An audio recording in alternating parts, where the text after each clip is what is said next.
I don't think giving people the middle finger in traffic is good enough because there's a few problems with that. First of all, they might not see it if they're driving by. Second of all, you could have tinted windows, and so you'd have to slowly roll down the tinted window for them to see the finger, and by then they'll probably be gone. Sure. And the other thing is people from different cultures might not understand the middle finger and might wrongly interpret it as a positive thing. That seems unlikely, but it's a possibility. Like some cultures are offended by thumbs up. It means something else. And then the other way to express anger in your car is the horn. And that's pretty effective, except that there is collateral damage. People nearby, they don't know why you're honking. And it's also, it's used to signify danger. So not only do they not know if it's anger geared towards someone else, they don't know if they're in danger. So it's not the best solution. So I came up with I was thinking about the best. So you honestly think it's too vague? Is that what you're saying? There's too many vagaries that the middle finger is going to be lost on? Well, just go with it. Okay, all right. I'm trying to think of another way. I always find a fistful of change to be sincere. Yeah. I never thought of that, but yeah. All right, so what are your alternatives for flipping? So my idea is to project a hologram of your face above the roof of your car. That way they can see the anger on your face. So I was thinking about how you would do that, and I came up with a few different ways. After Googling around, there's a company in Asia, I don't remember if it was China or Japan, they wanted to create images above ambulances. So they came up with some weird high-tech solution to ionize the air, and it looks like sparkles in the air, almost like white Christmas tree lights, but without a wire, like little sparkles above. And they can sort of make a design. It was an ambulance for gay people? I'm sure they're welcomed in the ambulance. Is that what it was? Okay. I just said sparkles. I imagine that if you need to be in an ambulance and it's a sparkly ambulance, no matter how homophobic you are, you're going to want to get in that ambulance. Yeah. You're not going to say, sure there's a few people out there. No, thank you. Nah. Take you to the candy store. And if you are that homophobic, maybe you kind of deserve to die. Better dead than touched by a guy in a sparkly ambulance. There's a company, Stupid. So that's one way to do it. There's a company called, I can't even read my own writing. I think it's Glim Screens. And basically they create kiosks in stores and vending machines. And they're able to create a small hologram that's about 1 foot square that's right in front of the vending machine. And it's floating in the air, so it's an actual hologram. And they can detect where your finger is with a camera, so you can almost you can touch the hologram and it'll respond. So there's that way. That's probably like $250,000 or something. Wait, the ambulance is in the store? Or No, is the vending machine. Okay. I can tell you're paying close attention to what I'm saying. Well, I know, but I thought that was that you're going to use that for... No, there's different options. And then there's a magician's trick called the Pepper's Ghost. And it's what they used to bring back Tupac on that Coachella concert. And it's not technically a hologram. What it is a reflection off of a piece of glass or a clear screen. And how they did it in like the 1800s is basically it creates a partially transparent image of a person. And how they did it in the 1800s when they first invented this magician's trick is they had a guy underneath the stage and then they had mirrors. And it would project his image up above the stage as like a hologram. And it would freak out all these people who've never seen high-tech stuff. This is before television and everything. Oh, yeah. So already a little bit dumber. But then you'd have, to do that on your car, you'd have like a big sheet of glass on your car or a clear screen. Yeah, so you would need mirrors in the car, which might be hard because you kind of need to see to drive. But there's other ways to do the Pepper's Ghost. Yeah. And there's a YouTube clip that shows how to make what they call a hologram with your cell phone. Basically, you lay your cell phone down face up on a table, and you create like a pyramid with a hole in the top with sheets of clear plastic or glass, and you balance it on the top of the cell phone, and it'll create the Pepper's Ghost thing. So you can see like a ghosted image of what was on the cell phone if you look sideways into that glass. I think you just need to consult a Scooby-Doo villain because they did that all the time.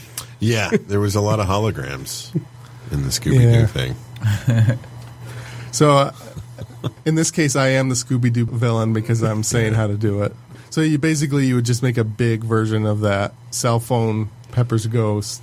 So you'd put like a laptop computer pointing up through the sunroof. Sure. And then on the top of your car, you'd have like a 1.5 to 2 foot tall clear plastic pyramid.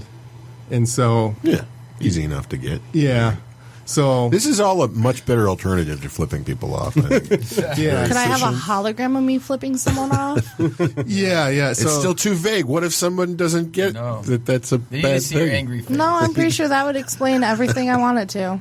So one thing you could do is you could have a live image of your face. So like if you're turning to the side and angrily glaring at somebody, that'll be the image above your car. I did that a couple nights ago, and it didn't work. So Well, I was staring at them, and they were laughing at me. but was and then your I flipped head, them off. And then was they your flipped head me off. floating above your car? No, but you could See, still that see was the it. problem. So that would make it more menacing and more.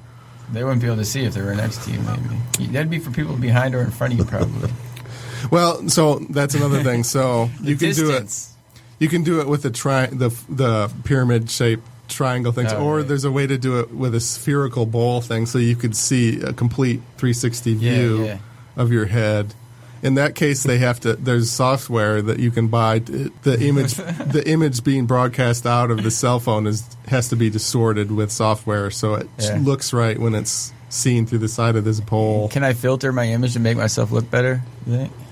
Yeah, you could do that. Filters like Sepia, like Instagram filters on the thing. Or you could show like an emoji or like an angry cartoon or like a Will Ferrell's face, like angry or something, like a celebrity's face. Yeah, I didn't think you would want to show your face. Right, I think that exactly, would just. You don't want to be anonymous. Yeah, everybody.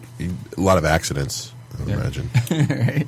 When I was in high school, some kids just wired a loudspeaker out of their car, and then they had a did keyboard that would play loops and be like, "Fuck you, you cut me off." Like, shit like that. I like that. That's illegal, but I like it.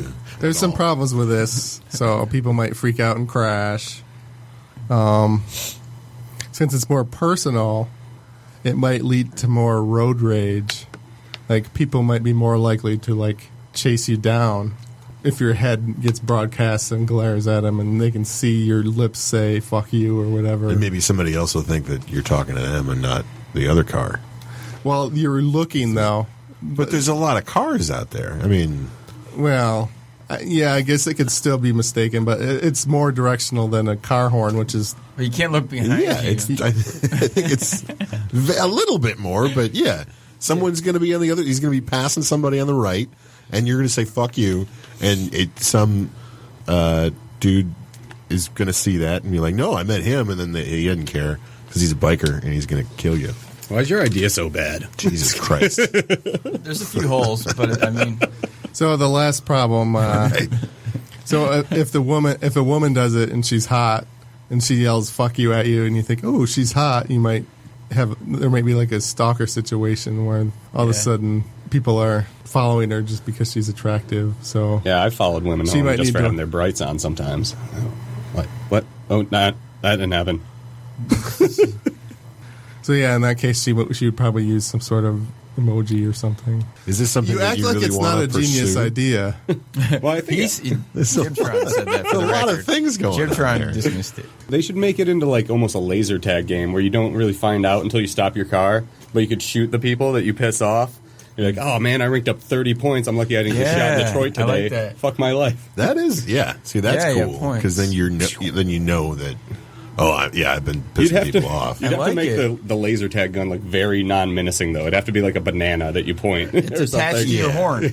Or it could be like the Star Trek phaser, the early ones. I know, but still, some of that might look a little bit too much like a pistol. Somebody might think you got real road rage and they're about to cap them. Or a phone and they're texting while they're driving. Oh yeah, dude. Yeah. So there's no way this can be legal, I think. I just thought of this. So let's say whoever has this gets in a car accident and they get flung out of their windshield, and then the Pepper's Ghost machine also flies forward and lands next to them. And so they're laying down, dying, and there's a ghost above them. Dying too. And Yeah. the paramedics try to save the wrong one. I like it. Cool. I'm a comedian, Ken Witzgall. Scott Fischer. Justin Mcleod. I'm your host, Tom Walma. This is Creativity Wasted. If you like this podcast, please subscribe and give a review or rating on iTunes, Google Play, Stitcher, SoundCloud, or wherever you got it. I have a website, creativitywasted.com, and I also started a Patreon. So if you love the show, consider donating to Patreon. Thanks for listening. You're listening to the Podcast Detroit Network. Visit www.podcastdetroit.com for more information.